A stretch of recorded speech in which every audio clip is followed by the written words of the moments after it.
Hello everyone, I am dietitian Payal Parihar. Welcome to my channel. और आज का जो सेशन है ये पार्ट 5 है हमारी सीरीज़ का, डायबिटीज़ वाली सीरीज़ का। सो आपका जो डायबिटीज़ है अगर नॉर्मल रेंज में आ रहा है, बहुत ज़्यादा हायर साइड में नहीं आ रहा है, 7.5 आ रहा है, 8 तक के आ रहा है, तो आप क्या क्या चीज़ें खा सकते हैं। देखिए, अधिकतर डाइटिशियंस बोलते हैं कि आप सब खा सकते हैं। सब आप उस कंडीशन में खा सकते हैं जब आपका मिनिमम रेंज में रहता है HbA1c, है ना, मतलब कि हायर साइड में नहीं होता है।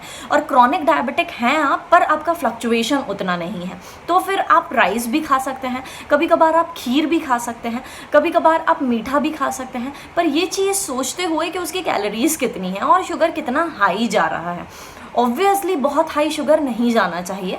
अगर 200 तक के भी जाता है आपका मंथ में 6 डेज तो भी चल जाता है, पर कोशिश करिएगा 200 से ज़्यादा नहीं जाए, नहीं तो अननेसेसरी आपका शुगर बढ़ने के चांसेस हैं और HbA1c जो हमारा एवरेज रहता है वो गड़बड़ होने के चांसेस हैं। HbA1c को गड़बड़ नहीं करिएगा, अदरवाइज आपका मेडिसिन बढ़ेगा। तो उससे अच्छा है कि हम डाइटरी कंट्रोल करके, डाइट मैनेजमेंट करके उसको ठीक कर दें। ये चीज़ें डोज की लाइन में रहती है, मतलब कि आप सब खा सकते हैं, पर क्वांटिटी आपको कम रखनी है, फ्रीक्वेंसी ज़्यादा रखनी है। जैसे कि आपका एक बहुत कॉमन क्वेश्चन होता है, मैडम मैं चावल नहीं खा सकता क्या? चावल आप खा सकते हैं, कोशिश करें पसाया हुआ चावल खाएं और दिन में चावल खाएं, तो वो आपके लिए ज़्यादा सही रहेगा। रात में चावल ना खाएं, क्यों? क्योंकि रात में हमारा BMR लो हो जाता है, इसके साथ साथ डाइजेशन भी स्लो हो जाता है। सो इस चीज़ का ध्यान रखना है कि रात में अगर आप राइस इनटेक करते हैं या कुछ भी हैवी इनटेक करते हैं तो मॉर्निंग में कॉन्स्टिपेशन नहीं होना चाहिए। दूसरी चीज़ कि बहुत ज़्यादा राइस का इस्तेमाल ना करें, क्योंकि चावल का अल्टीमेटली इस्तेमाल करने से क्या होता है कि चावल लाइट रहता है, ग्लाइसेमिक इंडेक्स बहुत ज़्यादा हायर साइड में रहता है उसका। सो हमें बहुत जल्दी भूख लग जाती है, बहुत जल्दी डाइजेस्ट हो जाता है, उसके थोड़ी देर बाद, मतलब कि आधे घंटे बाद, 1 घंटे बाद फिर से भूख लग जाती है। तो इसीलिए राइस का इंटेक बहुत ज़्यादा नहीं कीजिएगा, समटाइम्स कभी कभार कर सकते हैं, नो डाउट। इसके बाद आते हैं फ्रूट्स पे। फ्रूट्स आप खा सकते हैं कि नहीं खा सकते हैं? खा सकते हैं, आप सारे फ्रूट्स खा सकते हैं, कोई परेशानी नहीं है। सारे फ्रूट्स आप खा सकते हैं, नो इश्यूज़। पर क्यों? क्योंकि आपने शुगर अपना इतना मेंटेन करके रखा है, तो मैं बिल्कुल नहीं चाहती कि आपका शुगर फिर से फ्लक्चुएट हो और फिर से बढ़े। सो आप सारे फ्रूट्स खाइए, कोई परेशानी नहीं है, पर उसकी क्वांटिटी कम रखिएगा। ऐसा नहीं कि 1-2 मैंगो साथ में खा लिया। सो अगर आपको मैंगो खाना है, केला खाना है और चीकू खाना है, अंगूर खाना है, सीताफल खाना है, सो इसको आप एक टाइम पे थोड़ा सा खा लीजिए, ठीक है, ताकि आपका मन भी भर जाए और आपको कोई परेशानी भी ना हो। अब इसके बाद रही मीठी चीज़ की बात, और फ्रूट्स सारे खा सकते हैं, ठीक है, को no restriction in fruits, nothing restriction, कोई भी रिस्ट्रिक्शन नहीं है। बस आपको शुगर कंट्रोल करना है, ये आपका टास्क है। क्या है, मेरा फोकस सिर्फ एक चीज़ पे कि आपका शुगर कंट्रोल हो जाए। अब नेक्स्ट चीज़, अब अगर आपको मीठा खाना है तो आप मीठा भी खा सकते हैं, मीठे में भी कोई इशू नहीं है, पर कैसे? थोड़ी सी क्वांटिटी लीजिए, थोड़ा कम मीठा खाइए।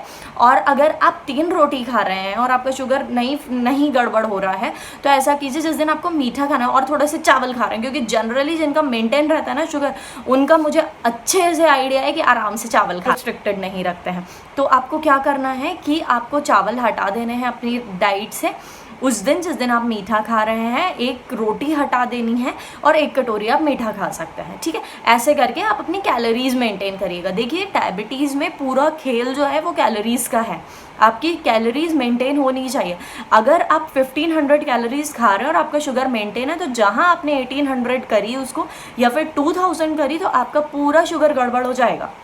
तो इस चीज़ का ध्यान रखिएगा, ओवर ईटिंग नहीं करिएगा। और मैं बहुत आपको एक ये मंत्र है मेरा, जो मैं आपको दे रही हूँ डायबिटिक पेशेंट्स को और इवन सब लोगों को जो भी ये वीडियो देख रहे हैं।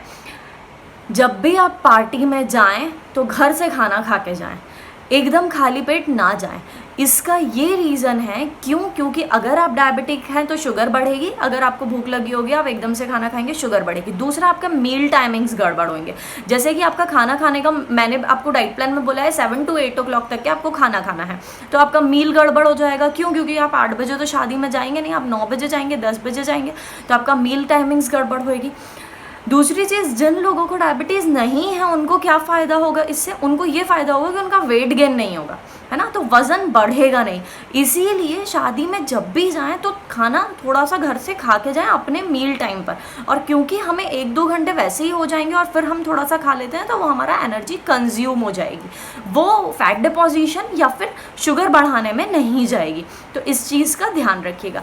और जितना हो सकता है शादी पार्टी इसमें हेल्दी मील लीजिए। ये बहुत गुड न्यूज़ है ये कि बहुत ज़्यादा रिस्ट्रिक्शन नहीं करते हैं हम लोग जो नॉर्मल डायबिटीज़ जिनका आता है।